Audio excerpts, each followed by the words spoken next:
Okay, excellent. Brought to you every week by Oswego County Mutual as we welcome in Adrian Autry. And, Coach, we always lead you off with the last game.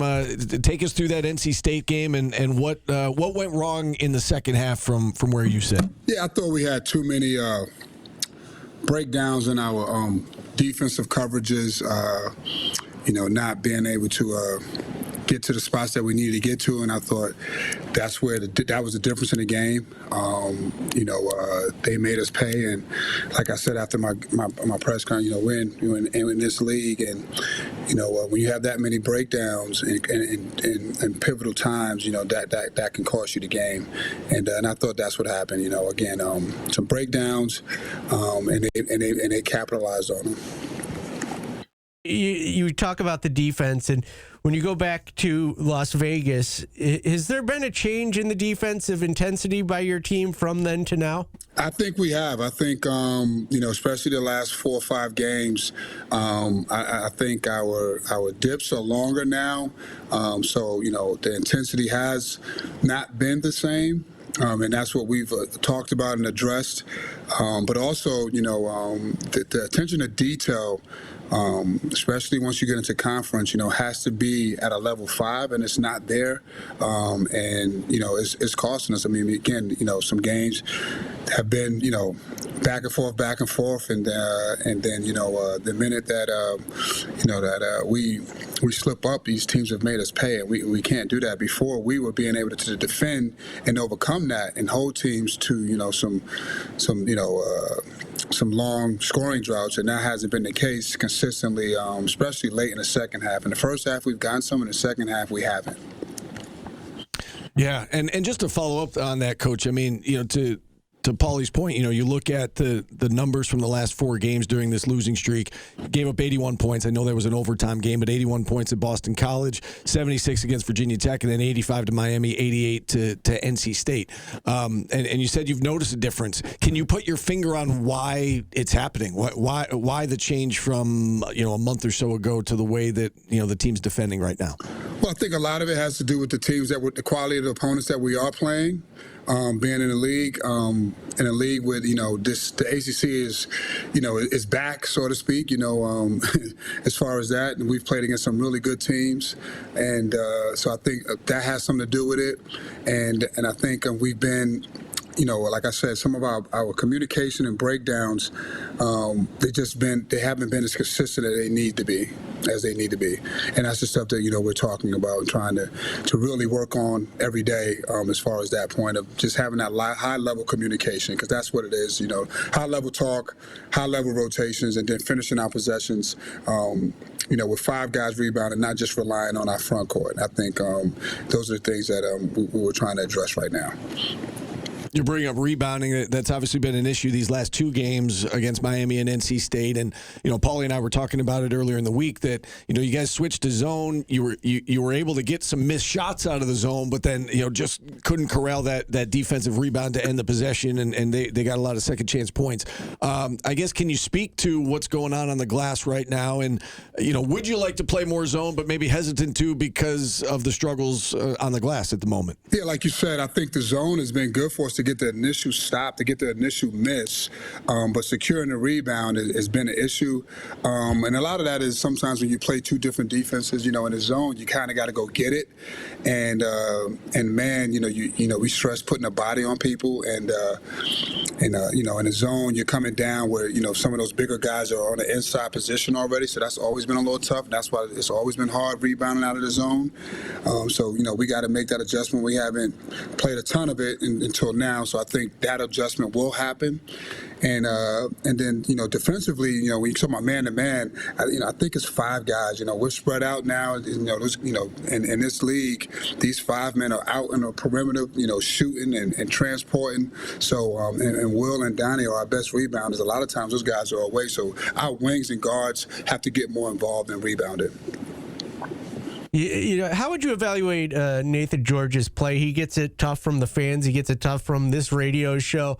He's the point guard. How would you evaluate his play? I think Nate, he's had his moments. I think also, a lot of the it's like the quarterback. Like other people have to, do their job as well. But for the most part, I think a lot of the blame or a lot of the talk or whatever,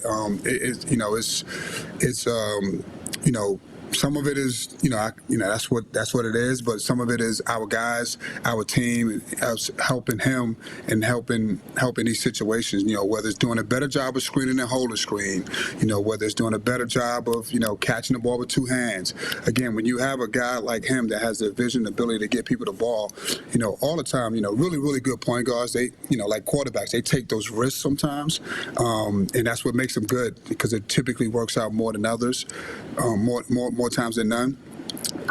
And so, I think it's really, those situations. But overall, I think it's just the team. We all have to do a better job, including the coaching staff, of just being more solid and sound.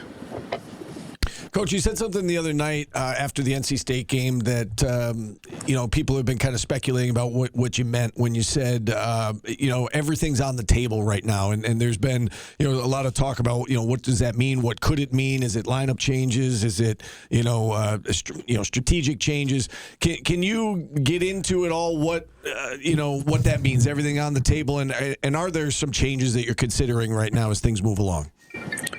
I think when you go through this stretch as a coach, you're trying to unlock something, especially, in a losing streak. You're trying to unlock something. So what I meant by that is that, everything that you said, you're looking at different things, combinations, schemes, and that's what I mean by everything is on the table as opposed to, if you're winning, you kind of stick with what you want to. If you kind of got a little, one off, one or two. But when you lose consecutively, I think, like anything, you have to, you're always evaluating as a coach, but I think you really have to take a deep dive in when you go through a rough patch like that, a rough patch like we're going through right now.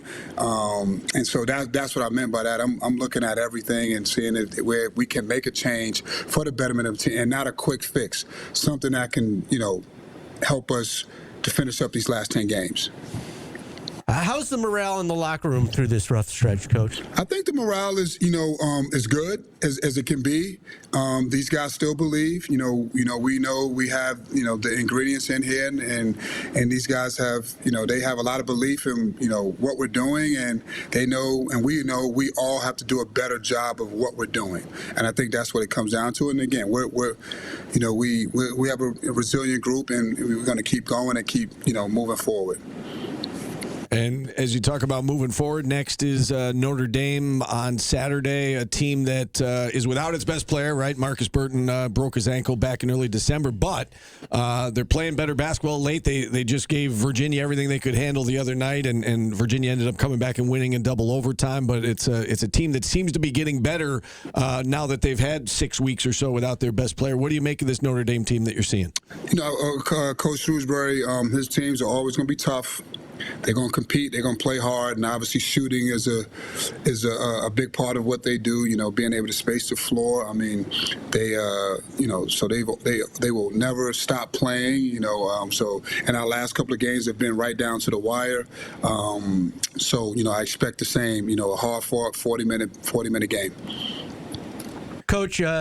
Also, this weekend we get wrapped up in the basketball side of things and the wins and losses, but Lawrence Motton will be honored at this game. Your thoughts on that and maybe getting fans out to that? Yeah, I'm so obviously he was a dear friend of mine and a teammate of mine,